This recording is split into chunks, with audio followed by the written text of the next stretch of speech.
Correction de l'activité documentaire 1, page 198. Donc on a deux textes ici que vous avez eu le temps de lire normalement. La première question, on vous demande, en vous appuyant sur la définition moderne des acides et des bases et les écritures proposées pour un couple acide-base, proposer une formule chimique pour le proton. Donc on voit ici que un couple acide-base est généralement noté AH, A-, ou AH+, A+.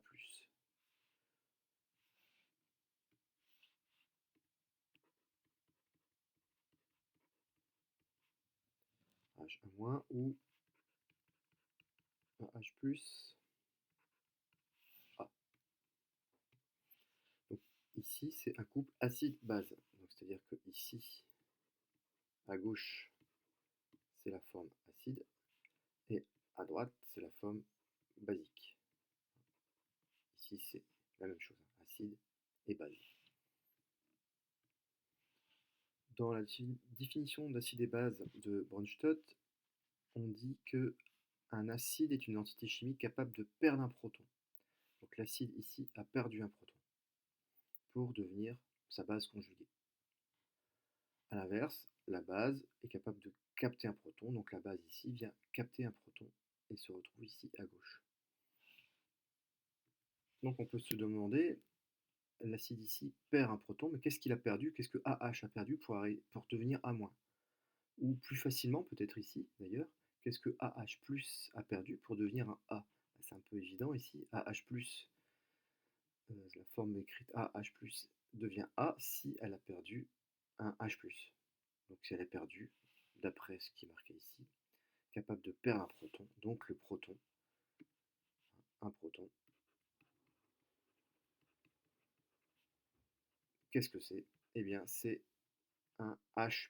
Alors H+, ça veut dire quoi? H, c'est un hydrogène.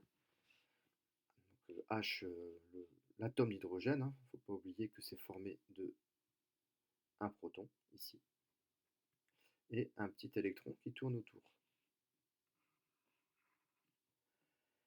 Qu'est-ce qui se passe si un atome d'hydrogène perd un proton? Perd son électron, ici. Si son électron s'en va, eh bien, il perd un électron, donc il devient simplement juste un proton.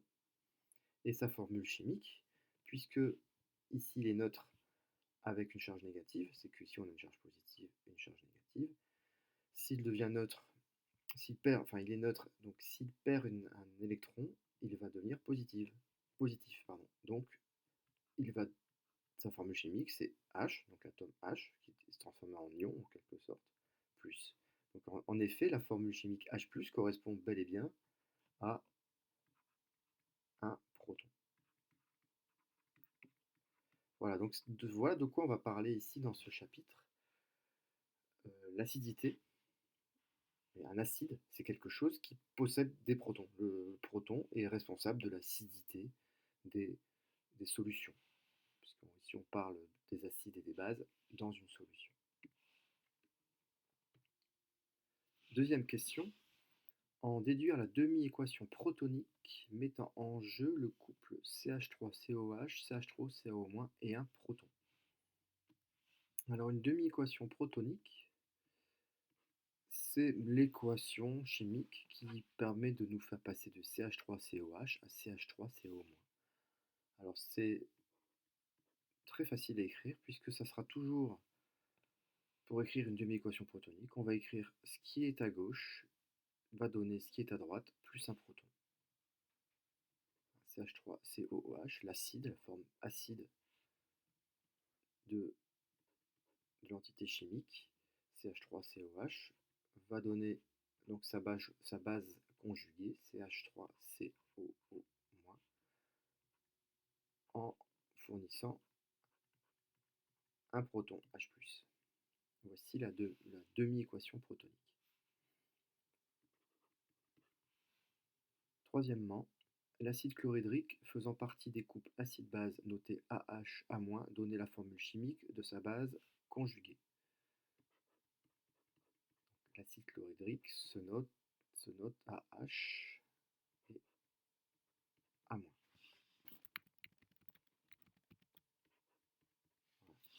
comme ça.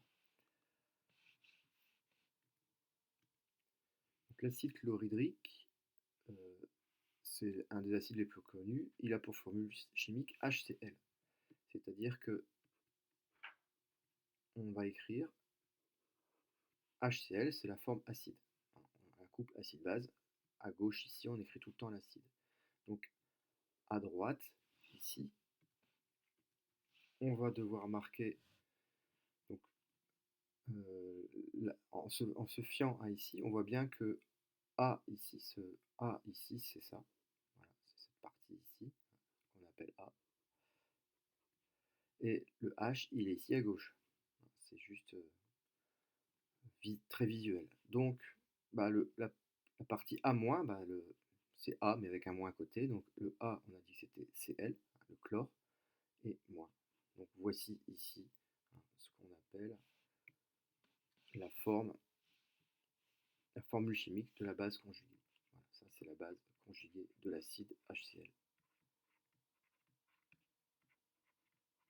Quand on parle de base conjuguée, à chaque fois, on va parler d'un acide et de sa base conjuguée. La base conjuguée de Cl-, la base conjuguée d'HCl, c'est Cl-.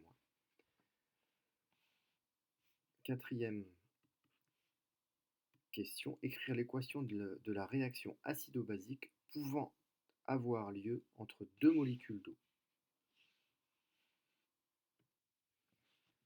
Alors la molécule d'eau est une espèce qui a des propriétés amphotères. On dit que c'est un ampholyte. Donc c'est une espèce qui peut être à la fois acide ou basique. C'est-à-dire qu'on voit ici que dans la deuxième écriture, H2O, HO-, H2O, HO-, l'eau étant écrite à gauche, la molécule H2O est écrite à gauche, donc H2O ici est un acide. Et dans cette écriture ici, H3O+, H2O, H2O est écrit à droite, donc H2O est considéré comme étant une base. Et donc une réaction acido-basique, c'est acide 1, base 2, donne base 1 plus acide 2. Donc la première équation c'est celle-ci, la deuxième équation c'est celle-ci, l'acide est à gauche, la base est à droite. Donc acide 1, c'est H2O, plus base 2 c'est H2O. Donc on est bien en train d'écrire la réaction chimique qui peut avoir lieu entre deux molécules d'eau. H2O plus H2O donne base 1 c'est HO-, plus acide 2, H3O+.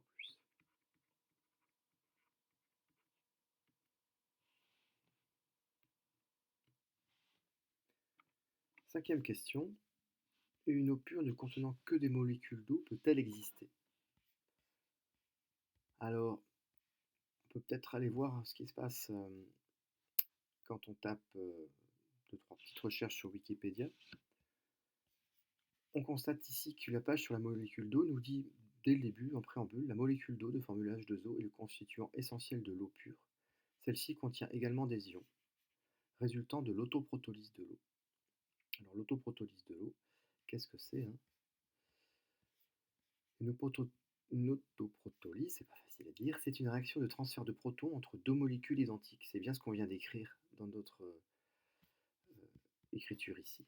On a une autoprotolyse de l'eau, on a ça ici, H2O plus H2O donne HO- plus H3O+. En fait, c'est l'écriture que l'équation est ici, c'est la somme de ces deux demi-équations. L'H2O, la molécule d'eau perd un proton, ici, en fournissant des ions HO-, et la molécule d'eau capte des protons en fournissant des ions H3O+. Et en fait, cet équilibre dans l'eau pure est tel que la concentration en ion H3O+, était égale à 10 puissance moins 7 mol par litre. Ici. 10 puissance moins 7 mol par litre, ça donne un potentiel hydrogène, donc un pH de 7. C'est des choses que vous avez déjà vues, vous avez déjà entendu parler de pH, évidemment, mais le pH, c'est ce petit chiffre ici. le 7 qui est ici. 10,7, 7 c'est le pH. Donc dans de l'eau pure, on n'a pas que des molécules d'H2O, on a 10 puissance moins 7 mol par litre de molécules de d'ion H3O+.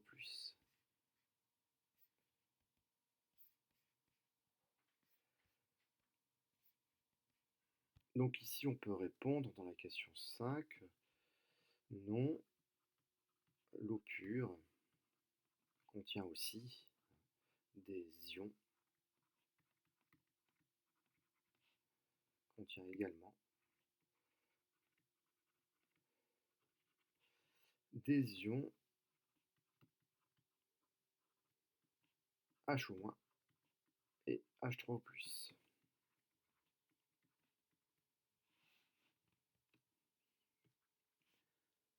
Voilà, fin de la correction de l'activité documentaire.